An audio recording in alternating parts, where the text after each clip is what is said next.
Back to my channel. तर आज आहे माझा गॅटलिनबर्गमधला दुसरा दिवस आणि आज आम्ही सकाळी उठलो, रूममध्येच ब्रेकफास्ट केला आणि त्याच्यानंतर थोडासा आराम केला आणि जवळच इथे एक ॲनाकिस्टा नावाचा ॲडव्हेंचर हब आहे। तर आम्ही ॲनाकिस्टाला चाललो आहे आणि ते आमच्या घरापासून अगदी 5 मिनिटावरच आहे। तर आम्ही ऑनलाईनच तिकीट्स परचेस केली कारण की इथे खूप लाईन असते आणि इथे सगळं काही आहे। इथे ट्री टॉप ॲडव्हेंचर आहे, गंडोला राईड्स आहे आणि इथं पूर्ण वरनं स्मोकी माउंटनचा 360 डिग्री पॅनोरॅमिक व्ह्यू दिसतो। तर येस, आता जाऊया तिकडे। आता वाजले दुपारचे 12। आम्ही थोडंफार स्नॅक्स कॅरी केलं आहे आमच्याबरोबर कारण की जाता जाता भूक वगैरे लागू शकते। तर तिथे वर हॉटेल्स पण आहेत आणि शॉपिंगचं सगळं आहे। तर ओव्हरऑल तिथं सगळंच आहे आणि हे जे आहे ते पूर्ण माउंटनवर आहे। तर मजा येणार आहे। आज पूर्ण दिवस आमचा तिथेच जाणार आहे। तर आम्ही जे तिकीट परचेस केले तर त्याला फुल डे ॲक्सेस आहे, तुम्ही किती वेळेस ये जा करू शकता। सो आम्ही आता सकाळचा व्ह्यू बघणार आहे आणि परत संध्याकाळी येऊन रात्रीचा व्ह्यू बघणार आहे। Let's go.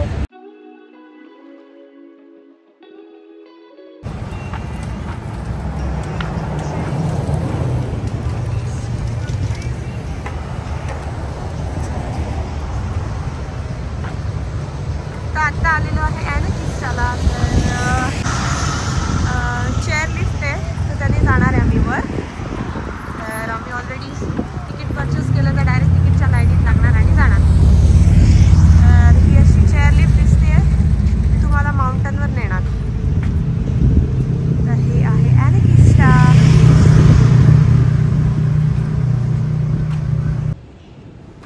तर तुम्ही बघू शकता मी आता चाललेली आहे ॲनाकिस्टा चेअरलिफ्टसाठी।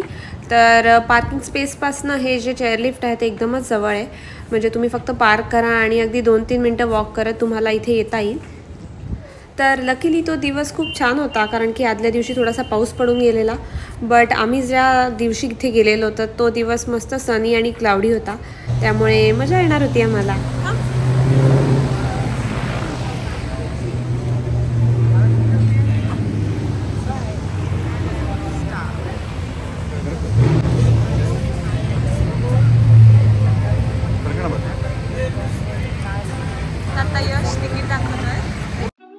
तर आम्हाला नॉर्मल लेनमधूनच एंट्री मिळाली आणि सरप्राइझिंगली तिथे अजिबात गर्दी नव्हती।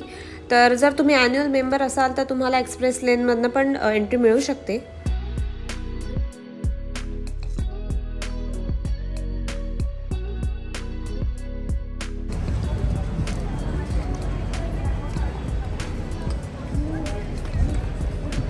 इथे जायचं आहे,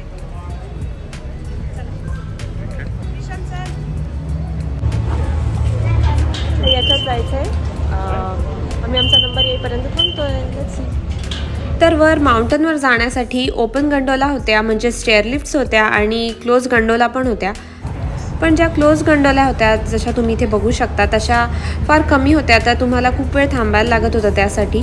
पण ज्या ओपन चेअरलिफ्ट होत्या त्या खूप होत्या आणि आम्ही क्लोज गंडोलाचा एक्सपिरियन्स भरपूरदा घेतलेला होता, तर आम्हाला असा ओपन चेअरलिफ्टचा एक्सपिरियन्स घ्यायचा होता। तर फायनली आम्ही बसलेलो आहे ओपन चेअरलिफ्टमध्ये। तर तुम्ही बघू शकता किती छान दिसतं आहे आणि आम्ही जास्त काही वर नाही आलेलो आहे अजून, पण तरी पण जो माउंटनचा व्ह्यू दिसतो आहे तो खूप सुंदर दिसतो आहे। दिवसाच हे इतकं सुंदर दिसत होतं, तर रात्री ही किती छान दिसत असेल।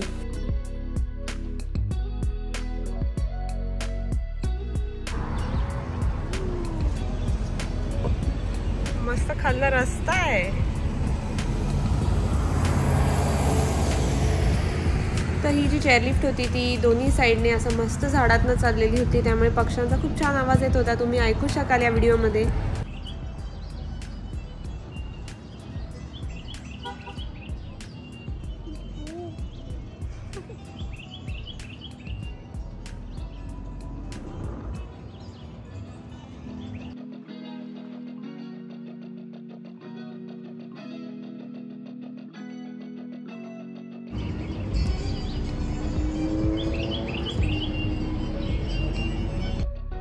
तर खालपासनं माउंटनवर येईपर्यंत 5 ते 6 मिनिट गेले। तर मस्त हळूहळू एन्जॉय करत इकडे तिकडे बघत निवांत ही चेअरलिफ्ट वर येत होती। आणि इथे आम्ही ऑलमोस्ट हाफपेक्षा जास्त डिस्टन्स कवर केलेला आहे। तर ॲनाकिस्ता माउंटनच्या टॉपवर जाण्यासाठी फक्त 2च वेज आहेत, एक म्हणजे ओपन चेअर लिफ्ट गंडोला आणि दुसरी म्हणजे यांची एक ॲडव्हेंचर व्हेकल आहे, ट्रक आहे। तर या 2 वेजनेच तुम्ही वर येऊ शकता, तुम्ही तुमची गाडी घेऊन वर येऊ शकत नाही।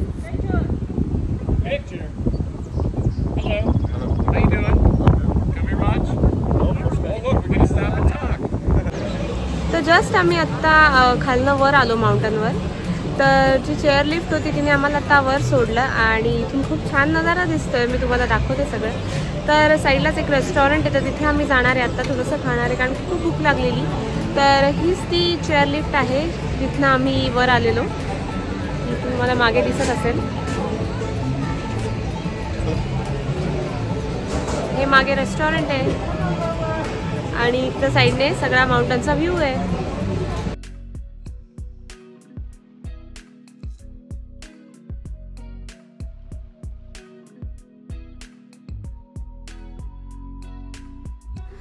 तर आत्ता तुम्ही जे व्हिडिओमध्ये बघताय ते रेस्टॉरंट होतं आणि इथे बाहेर असा सुंदर एरिया होता बसायला, तर तुम्ही माउंटनचा व्ह्यू एन्जॉय करत जेवण करू शकता।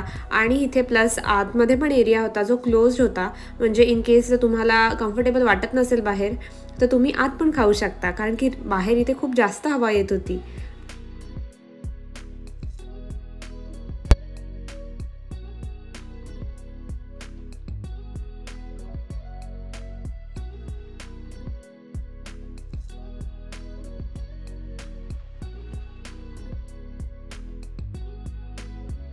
तर आता आम्ही इथे ॲनाविस्टा टॉवरच्या खाली आलेलो आहे। तर माझ्या समोरच ॲनाविस्टा टॉवर आहे। तर हा जो टॉवर आहे तो गॅटलिंगबर्ग डाऊनटाऊनचा सगळ्यात हायेस्ट पॉईंट आहे। तर मी आता तिथे जाणार आहे आणि मग तिथनं व्ह्यू दाखवते तुम्हाला। तर इथनं पूर्ण गॅटलिंगबर्गचा व्ह्यू दिसतो, पूर्ण डाऊनटाऊनचा। तर खूप छान दिसणार आहे, साईडला माउंटन्स पण आहे आणि खाली सगळी सिटी आहे। तर दाखवते तुम्हाला कसं दिसतंय ते। तर इथे ॲनाकिस्टामध्ये सगळं आहे, शॉपिंग, रेस्टॉरंट आणि इथे माउंटन कोस्टर पण आहे। बट आम्ही उद्या एका ठिकाणी जाणार आहे, तिथलं माउंटन कोस्टर जास्त छान आहे आणि त्या तिकीट्समध्ये सगळं इन्क्लुडेड आहे। तर मग आम्ही उद्या ते करणार आहे। आणि आता इथे फक्त माउंटन, इथलं बोटॅनिकल गार्डन जे तुम्हाला दिसेलच व्हिडिओमध्ये, आणि इथलं ओव्हरऑल व्ह्यू ते आम्ही एन्जॉय करणार आहे। बेसिकली माउंटनचा व्ह्यू आम्हाला पाहिजे होता, खूप दिवसांपासून आम्ही माउंटन्स मिस करत होतो फ्लोरिडामध्ये राहून। फ्लोरिडामध्ये बिलकुलच माउंटन नाही, सगळीकडे फ्लॅट आहे। तर आम्हाला इथे माउंटन्सवर यायचं होतं, इथली ग्रीनरी एन्जॉय करायची होती, तर त्यासाठीच आम्ही बेसिकली इथे आलेलो।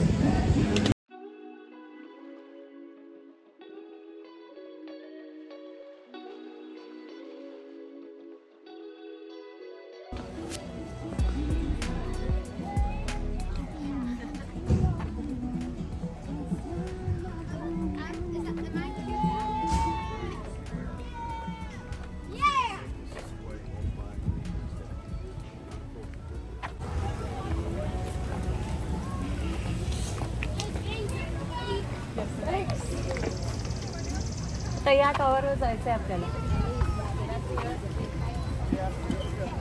आणि इथे ट्री टॉप ॲडव्हेंचर आहे असेल।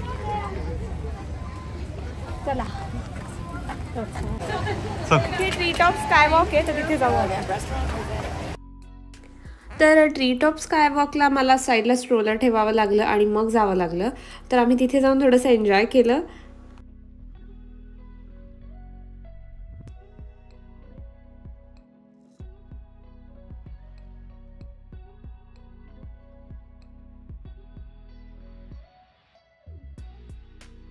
तर टॉवरला जाण्याच्या आधी आम्ही इथे काही व्ह्यू पॉईंट्स इथे बघतो, तर त्यापैकीच एक आहे हा पॉईंट जिथे मी आता बसली आहे। तर इथून माझ्या मागे फुल छान सीनरी दिसती आहे। आणि अजून एक इथे अट्रॅक्शन आहे, ते म्हणजे बर्ड व्हेंचर।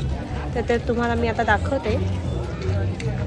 हे मागे आहे बर्ड व्हेंचर। तर इथे लहान मुलांना खेळायला स्लाइड्स आहेत, स्विंग्स आहेत आणि छान ओव्हरऑल बनवलेलं आहे। तर ते तुम्हाला दाखवते आता जवळ जाऊन। आणि जसं मी तुम्हाला म्हटलं, इथे सगळीकडे रेस्टॉरंट्स आहे, म्हणजे किती पण वर या तुम्ही, खालपासनं वरपर्यंत सगळीकडे रेस्टॉरंट्स दिसत आहेत। इथे खाली पण आहेत, वर पण आहेत,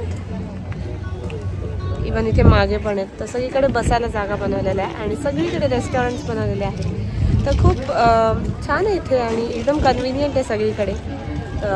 तुम्ही इथल्या कुठल्याही अट्रॅक्शन जवळ या, तुम्हाला इथे रेस्टॉरंट्स मिळतील इझिली. तुम्ही टाईम स्पेंड करू शकता आणि खाऊ पण शकता मस्त. तर ॲक्च्युली हे ॲनाकिस्टा एवढं मोठं आहे की तुम्ही इथे फुल डे स्पेंड करू शकता आणि तुम्ही एकदा तिकीट घेतलं की तुम्ही कितीदा पण ये जा करू शकतात. म्हणजे त्याचं पण काही टेन्शन नाही. सेट व्ह्यू बघायला येऊ शकता, तुम्ही रात्री येऊ शकता, कारण की रात्री तर ऑब्व्हियसली खूप छान दिसतं. सगळीकडे लाईट्स लागतात आणि इथून जो खालचा व्ह्यू दिसतो तो पण खूप छान दिसतो. आणि ऑफकोर्स इथे माउंटन्स तर आहेत, तर खूप छान थंड हवा असते. तर तुम्ही मागे बघू शकता इथे किती छान रेस्टॉरंट आहेत. लोक बसले आणि चिल करतात फुल. तर असा माउंटनचा व्ह्यू आहे इथे फुल. तुम्ही बघू शकता माउंटनवर पण किती छान छान घरं आहेत आणि इथे असं बसायला गेलेलं आहे.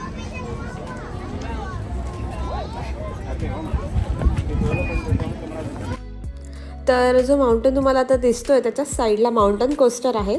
तर हे माउंटन कोस्टर वरून खालपर्यंत जातं आणि तसंच मग परत वर येतं. तर आम्ही विचारच करत होतो की हे करावं की नाही, कारण की थोडी संध्याकाळ व्हायला लागली. ॲडव्हेंचर आहे जे मी तुम्हाला सांगत होती.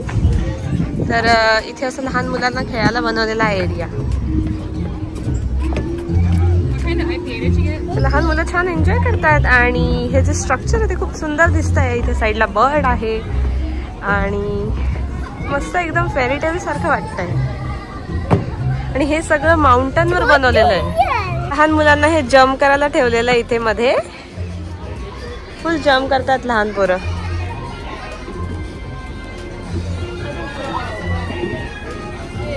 आणि ही अशी मोठी घसरगुंडी आहे जी खालीपर्यंत चालली आहे,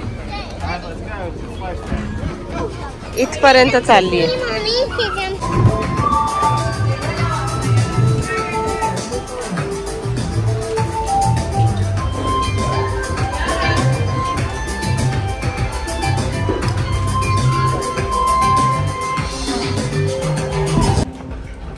तर मी आत्ता आलेली आहे ट्री हाऊसमध्ये.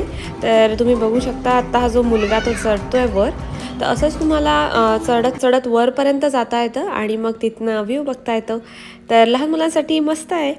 आणि मी आत्ता आलेली आहे अशा साईडच्या एरियामध्ये जिथे खूप मस्त चालायला जागा होती आणि हे मागे फर ट्रेडर नावाचं तुम्हाला शॉप दिसतंय. तर तिथे तुम्ही सोविनियर्स घेऊ शकतात, गिफ्ट घेऊ शकतात आणि बऱ्याचशा गोष्टी असतात, तर तुम्ही तिथे परचेस करू शकतात. तर आता फायनली आम्ही या टॉवरवर चाललो आहे आणि इथे जे लँडस्केपिंग केलेलं आहे, जे फुलं लावलेली ते इतके सुंदर आहेत. तुम्ही माझ्या मागे बघू शकता. तर हाच तो टॉवर आहे ज्याच्यावर आता आम्हाला जायचं आहे.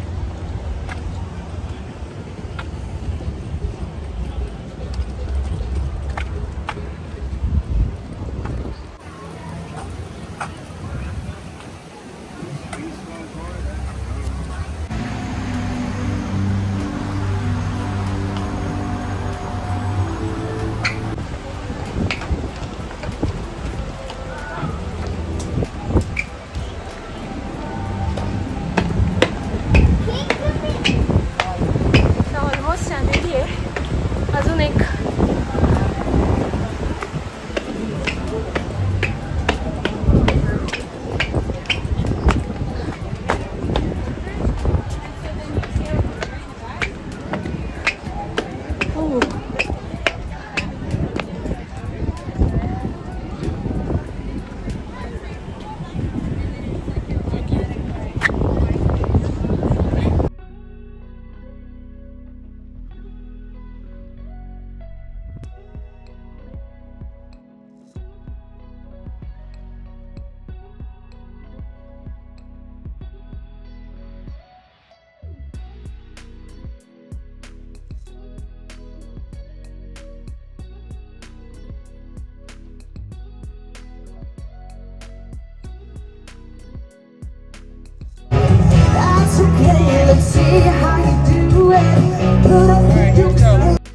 तर जसं तुम्ही व्हिडिओमध्ये बघू शकता की इथे लाईव्ह म्युझिक चालू होतं आणि दर अर्धा पाऊण तासामध्ये ते येत होते आणि त्यांचे म्युझिक जे आहे ते परफॉर्म करत होते. तर यानंतर आम्ही फायनली डिसाईड केलं की आम्ही माउंटेन कोस्टर करू. तर एका तिकीटमध्ये 3 राईड्स मिळणार होत्या, तर आम्ही इथे एक राईड केलेली आहे.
तर जस्ट आता आम्ही कोस्टर करून आलो, तर खूप मजा आली. एकदा हे कोस्टर केलं आणि एकदा दुसऱ्या टाईपचं कोस्टर केलं. तर आता सनसेटचा टाईम झालेला, इथे 8:45 झालेले आणि सनसेट खूप छान दिसतोय. तर मी तुम्हाला दाखवते. हा मागचा मगाचा माउंटन व्ह्यू आणि या साईडला सगळीकडे लाईट्स लागलेले आणि मागे सनसेट होतोय. इथे मागे सनसेट होतोय.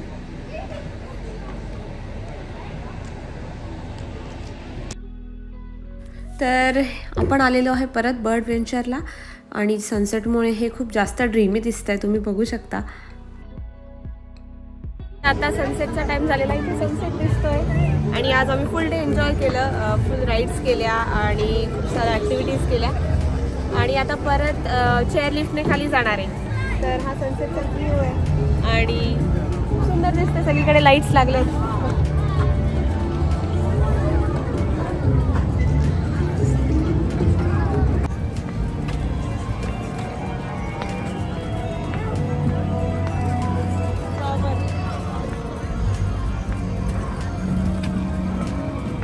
तर आता मी चाललेली आहे या एरियामध्ये ज्याचं नाव आहे ट्री हाऊस विलेज.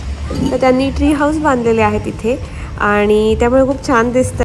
त्यामुळे एन्जॉय करायला आणि टाइमपास करायला इथे बऱ्याचशा ॲक्टिव्हिटीज अशा आहेत. मॅजिकल आहे तसं.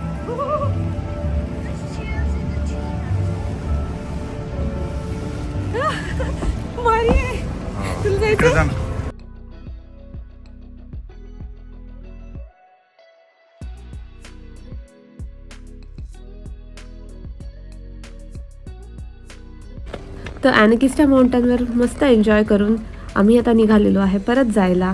तर आता आम्हाला परत जायचं आहे चेअरलिफ्टकडे. तर त्याआधी तुम्ही इथला नजारा बघून घ्या, खूप छान दिसतंय सगळं आणि सगळीकडे छान असे लाईट्स लागलेले. इवन फूड ट्रक्ससुद्धा खूप सुंदर दिसत होत्या.